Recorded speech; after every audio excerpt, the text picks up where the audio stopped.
The opinions expressed in the video you are about to see are solely those of BoatTEST.com and its test captain. Hi, Captain Steve for BoatTEST.com, and today I'm on the 295 Prestancia from Doral. Known for European styling and functional design, let's see how she handles on the water. The Doral 295 Prestancia had a length overall of 32 feet 2 inches, a beam of 10 feet 1 inch, an empty weight of 10,000 pounds, and with 22 gallons of fuel, 2 people on board, and our test gear, we had a test weight of just over 10,500 pounds. I find the 295 Prestancia to be a very nice handling boat. It's very responsive to the helm. When you take off on a power shot, you're going to get about a 15-degree bow rise. Trim is just going to be very gentle. You don't need to go very far on the trim. Once you get it on plane, give it a couple of shots of up trim. You'll see the spray move from about the helm back to the stern quarters. Then you'll feel a boost in speed, and your handling will get a lot better and more responsive, and it'll even get quieter. So you can really tell when it's in the groove of that nice trim. The other thing I like to do to check the responsiveness of the boat, turn the wheel hard over and do a power shot and see how it handles it.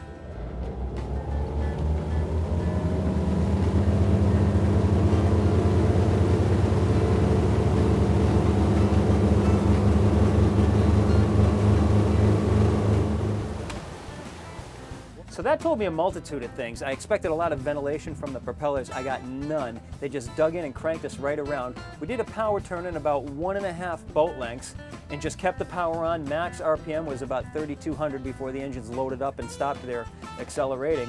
And we just kept cranking right around. It was very comfortable, very stable, and predictable. Our test boat was powered by a freshwater-cooled Volvo Penta 5.0 OSI-X DP. We had a top speed of 47 miles an hour reached at 5,200 RPM, which gave us a fuel burn of 43.3 gallons per hour and a range of 107 miles. Best cruise? Well, there were 2 of them. It depends on whether you want best cruise or best economy. At 3,500 RPM, we were running at 30.2 miles an hour while burning 17.4 gallons per hour, which translates to 1.73 miles per gallon. At 3,000 RPM, we were running at 25.1 miles an hour while burning 14 gallons per hour or 1.79 miles per gallon. In either case, the range was separated by only 5 miles, 177 for 3,000 RPM, 172 for 3,500. She had a time to plane of 6.1 seconds and reached 30 miles an hour in 10 seconds. At the 295 Prestancia helm, we have a layout that's attractive and functional. All the gauges are off to either side and facing the driver. Main gauge is in the front, facing directly ahead. Compass is right in the center of the sight line, which is excellent. I like the non-glare panel, which is bright but doesn't hurt your eyes.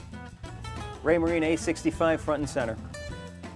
Looking straight ahead, I've got great sight lines above the dash and under the windshield frame. Standing up, I can see clearly over the windshield frame, great visibility all around.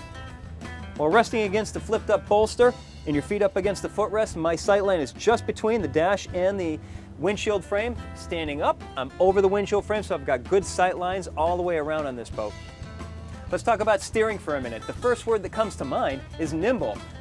Fingertip steering, when you put it into a turn, you get a little bit of a roll and then the bow comes right along. You need to steer back a little bit just to stabilize that turn because it's very responsive to the helm. If you put the wheel hard over, give the outboard engine some gas. We're turning around in a boat length, and the pivot point is right about at the helm here, so this is an important thing to remember when you're coming into the dock. Splitting the engines, of course you're pivoting again right at the helm. This is important to know when you're docking the boat, where its pivot point is going to be. And it looks like we're pivoting right at the helm, either splitting the throttles or turning the wheel hard over. This is a photo of the laminate from the hull of a Doral 45 that illustrates how this builder constructs its hulls. Doral uses a barrier coat of vinyl ester resin that prevents blistering and stops water migration. The 3/4 inch balsa core separates the 2 thick fiberglass laminates, creating a very strong and rigid hull. At the dock, I found the Doral 295 Prestancia to be perfectly predictable. Even with a bit of cross-current, I had no trouble putting this boat where I wanted it, and it seemed that it was following my commands almost intuitively. As you can see here, I had no trouble laying her up against the dock nice and gently, making it easy enough for me to step off and tie the boat up single-handed. Well, that's our look at the 295 Prestancia from Doral. Not only is it a good-looking boat, but it's pretty easy to handle around the dock as well. For BoatTEST.com, I'm Captain Steve. We'll see you on the water.